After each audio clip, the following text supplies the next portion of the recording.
Thank you. Oh, I was going to turn that down. That's a little bit loud. There we go. All right. Thank you for coming. We know that we are recording this session, just the presentation and my voice, so other people can hear it. I just looked at the video last time. Last Monday we had about 20 parents come, and then on Thursday session we ended up with about 10 parents came on the Thursday session, and then we just looked at the video, had 60 parents, or 60 views on that video from last week as well. So we know that some people can't make straight after school or straight before school, so that's okay.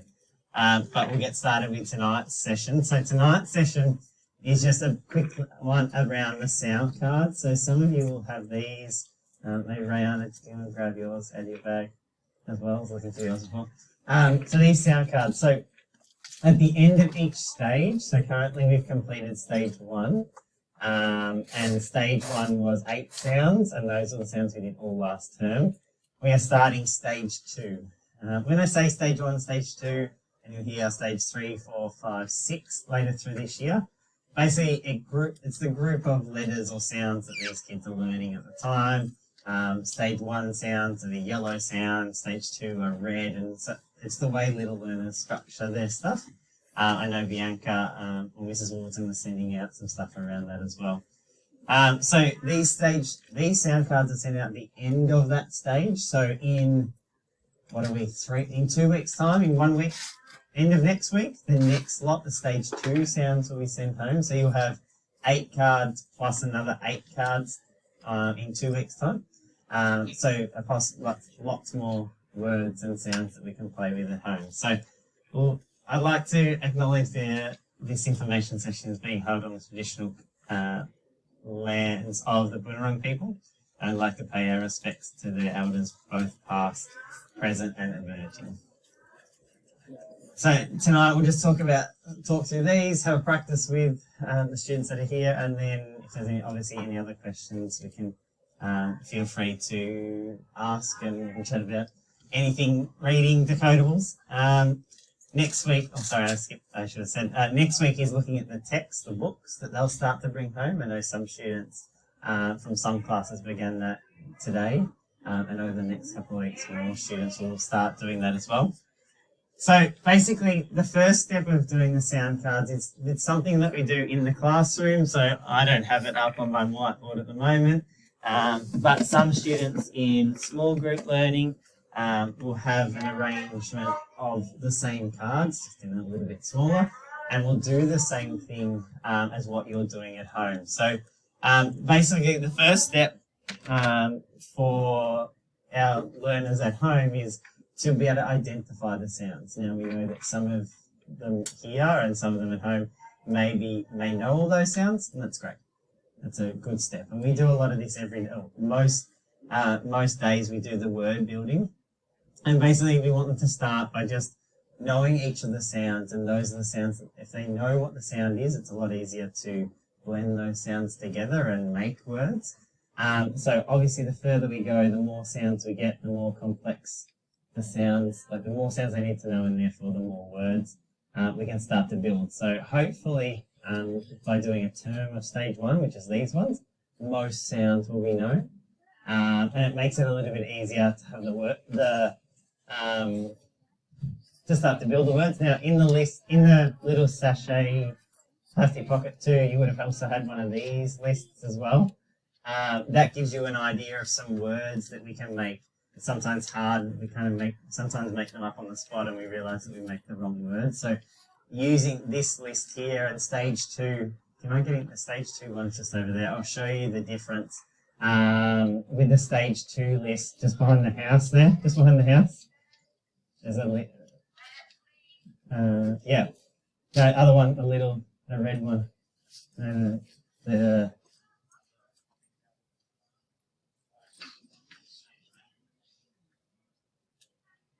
So we can see here, and this is the one you'll get very soon.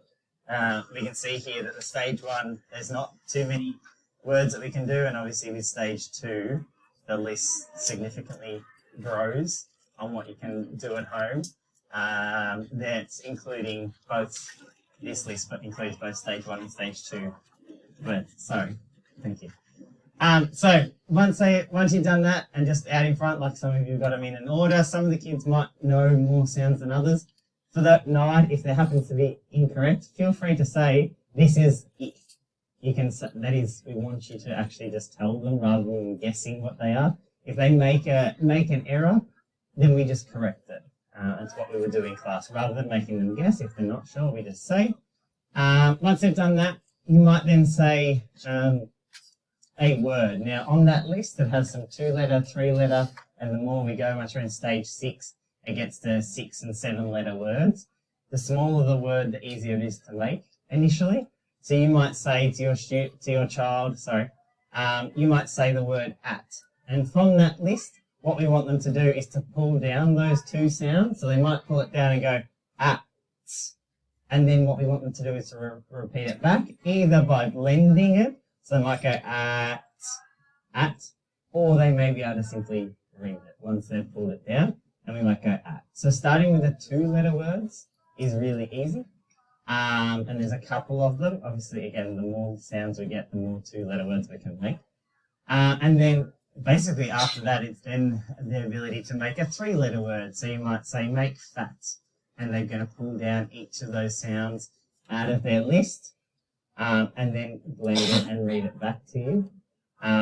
Putting the letters back up and starting completely again, pulling down a new set of words.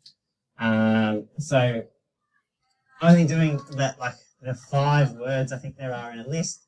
If you happen to want to do it each night, you might do list number 1, list number 2, list number 3, and list number 4. That activity is, again, something we do every day, but definitely something that would help at home in the preparation for reading. After that, we spoke last week around our sound sheet. So there's a new one that went home for today, which was D and G are our new letters for this week. And that has some of those words on there as well. This is, again, an optional thing. It's something your child can do at home one night, and then we can do the sound cards on another night, or a game on the other night. But yeah, was there anything else, Mrs. Bogart, you think I need to add around the sound cards? I think, yeah. These can stay, we want them to stay in their bag so they've got them ready to go. As I said, end of next week, we'll send home the next stage. We'll have lots of them. But yeah, I will.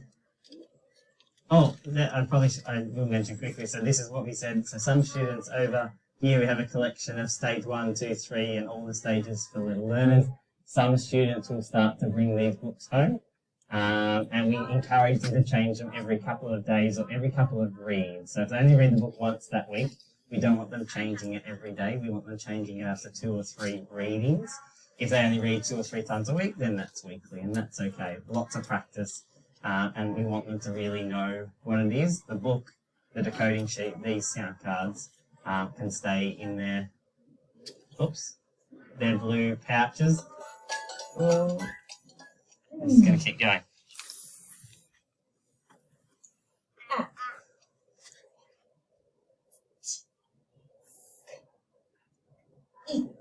I wasn't expecting that to start.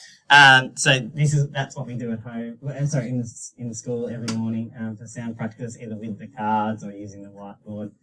So that's a resource for you at home if you need to know what those sounds are. And if it's going to let me go to the next slide. Why am I stuck? Oh, we're listening to it again, apparently. Oh, maybe that's it. I thought, I did skip a slide. There we go. That's the slide I was looking for. Did anyone have any questions? We're happy to float around if you want to have a practice with that. Otherwise, yeah, thank you for coming, and we'll post the recording next week. Will hopefully be a good session as well for books. Thank you.